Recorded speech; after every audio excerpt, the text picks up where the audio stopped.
ఓం వసుదేవసుతం దేవం కంసచాణూరమర్దనం దేవకీ పరమానందం కృష్ణం వందే జగద్గురుం. శ్రీమద్ భగవద్గీత 15వ అధ్యాయం పురుషోత్తమ యోగం. ఈరోజు మనం 4వ శ్లోకం చూద్దాము. అశ్వత్థ వృక్షం గురించి చూసాం కదా. అది తలకిందులుగా ఉండి రావి చెట్టు వంటిది, మూలము భగవంతుడు, ఆకులేమో వేద మంత్రములు, మళ్ళీ ఈ చిగుర్లు ఉంటాయి కదా, ఆ చిగుర్లేమో ఇంద్రియ విషయాలు. ఆ చిగుర్ల వైపుగా మనిషి ఎంతగా వెళ్తాడో ఆ చెట్టు అంతగా విస్తరిస్తుంది. ఇంకా ఊడలను కూడా అది పెంచుతుంది. ఆ చెట్టు ఊడలు ఏవైతే ఉంటాయో మనల్ని బంధింపజేసే కర్మలో అవి ఏం చేస్తాయి, ఈ భూమిలో ఇంకా ఎక్కువగా పాతుకుపోతాయి, ఇంకెక్కువగా విస్తరించి ఈ చెట్టుని ఇంకా బలంగా చేస్తాయి. అంటే మనం ఈ భూమి మీద అంత ఎక్కువ కాలం ఉండేలాగా చేస్తాయి. కాబట్టి మనం ఏం చేయాలని చెప్పాడు కృష్ణుడు? అసంగ శస్త్రేణ దృఢేన చిత్వా. అసంగము అంటే డిటాచ్మెంట్, వస్తువుల పట్ల ఇక అటాచ్మెంట్ ని మెల్లిమెల్లిగా తగ్గించుకోవటం, వాటి మీద ప్రీతి, వాటిపైన మోహం. వస్తువులు అంటే కేవలం మన ప్రాణం లేని వస్తువులనే కాదు, అశాశ్వతమైన వాటన్నింటినీ మనం వస్తువులు అని చెప్పొచ్చు ఇక్కడ. అంటే మన చుట్టూ ఉండే మనుష్యులు, జీవ జంతువులు, పశుపక్ష్యాదులు, చెట్లు, చేమలు, ప్రదేశాలు, రకరకాలైనవి, ఆహార పదార్థాలు, వస్త్రాలు, భవనాలు, ఇవన్నీ కూడా వస్తు అనే పదం కిందకే వస్తాయి. ఎందుకంటే అన్ని అశాశ్వతాలు కాబట్టి. వీటన్నింటి మీద మనం ఏం చేయాలి? డిటాచ్మెంట్, అసంగము అనేది పెంచుకుంటూ ఉంటే అప్పుడు ఏమవుతుంది? ఈ ఊడల్ని మనము అసంగము అనే శస్త్రంతో ఛేదించాలి, నరికివేయాలి. అప్పుడు ఇక ఇది మనల్ని ఈ భూమి మీద అంటే మనల్ని బంధీలని చేయదు. అప్పుడు దాని తర్వాత ఏం చేయాలి మరి? ఈ ఊడలని మనము నరికి వేస్తాము, అంటే డిటాచ్మెంట్ ని పెంచుకుంటాము. బంధాలని, ఊడల్ని నరికివేయడం అంటే ఏమిటి? ఈ వస్తువుల పట్ల మనకున్న ఒక బంధం, నాకు అది కావాలి, ఇది నాది అనే ఆ ఫీలింగ్ ఉంటుంది కదా, అటాచ్మెంట్, దాన్ని మనము కట్ చేయడం అన్నట్టు. సో దాన్ని ఛేదించడము అని. అంతేకాని ఒక గొడ్డలు తీసుకొచ్చి చెట్టుని నరికివేయడం అని మనం ఇమాజిన్ చేసుకోవద్దు. ఇదంతా కూడా సింబాలిక్ గా కృష్ణుడు చెప్తున్నాడు. ఆ తర్వాత ఏం చేయాలి మరి? భగవంతుని ఎలా చేరుకోవాలి అనే విషయం 4వ శ్లోకంలో ఉంది. తతః పదం తత్పరిమార్గితవ్యం యస్మిన్ గతా న నివర్తంతి భూయః తమేవ చాద్యం పురుషం ప్రపద్యే యతః ప్రవృత్తిః ప్రసృతా పురాణీ. తతః పదం తత్పరిమార్గితవ్యం. తతః పదం తత్పరిమార్గితవ్యం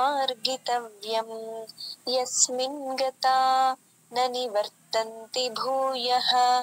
యస్మిన్ గతా న నివర్తంతి భూయః తమేవ చాద్యం పురుషం ప్రపద్యే.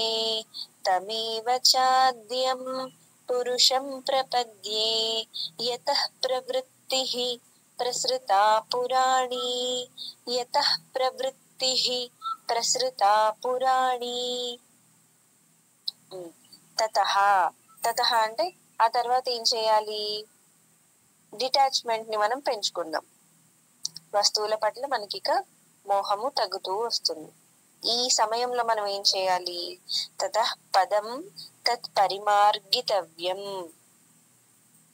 పదం అంటే ప్రదేశము, చోటు అని అర్థం. పదం అంటే ఏ ప్రదేశాన్ని, ఏ చోటుని మనము వెతకాలి. తత్పరిమార్గితవ్యం అంటే వెతకటం. పరిమార్గితవ్యం, ఆ మార్గము కోసము మనము వెతకాలి. ఏ మార్గం కోసము? యస్మిన్ గతా న నివర్తంతి భూయః. యస్మిన్ గత అంటే ఏ పదమునకు మనము చేరితే, ఏ ప్రదేశానికి మనము చేరితే యస్మిన్ గత, గత అంటే వెళ్ళటం, చేరటం, రీచ్ అవటం. గత న నివర్తంతి భూయ, భూయ అంటే మళ్ళీ, న నివర్తంతి మళ్ళీ మనము పుట్టుక మరణము ఈ చక్రంలో మళ్ళీ పడము, నివర్తంతి మళ్ళీ వెనక్కి తిరిగి రాము.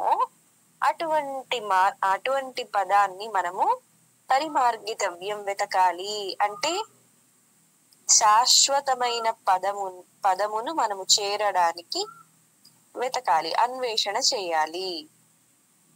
తమేవ చాద్యం పురుషం ప్రపద్యే, అంటే ఆ పదము, ఆ చోటు ఏమిటి అనంటే అదే భగవంతుడు.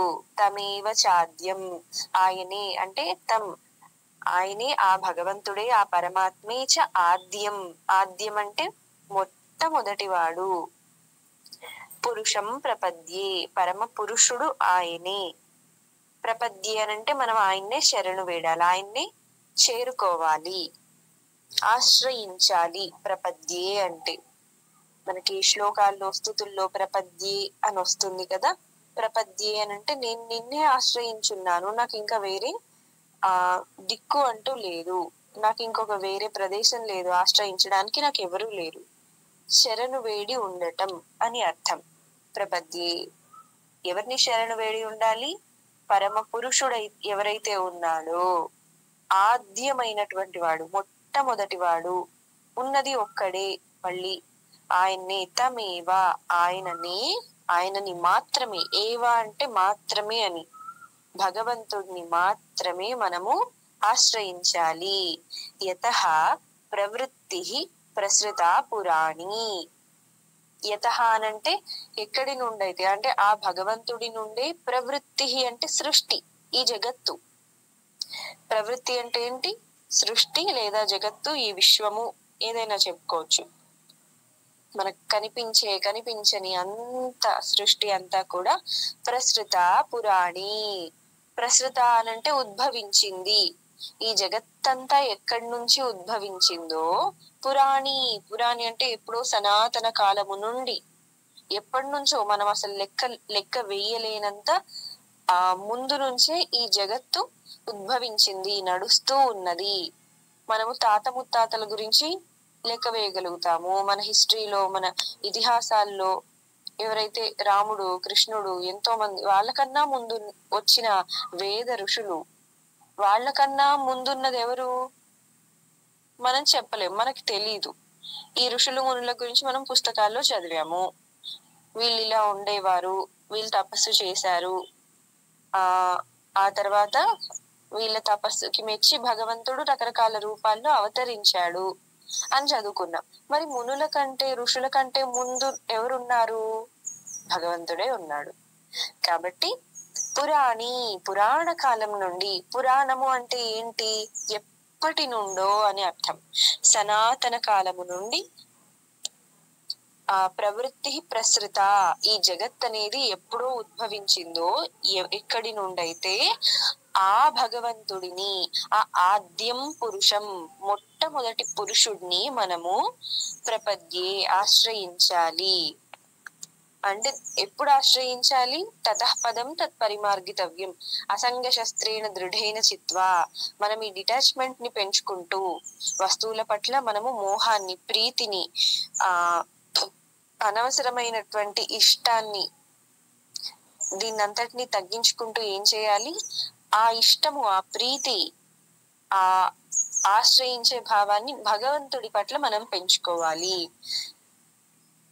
ఎక్కడికి మనం వెడితే గనక మనం మళ్ళీ తిరిగి రాము, తిరిగి భూమి మీద పడి మళ్ళీ పుట్టుక అనేది ఒక నరకమే తల్లి గర్భంలో.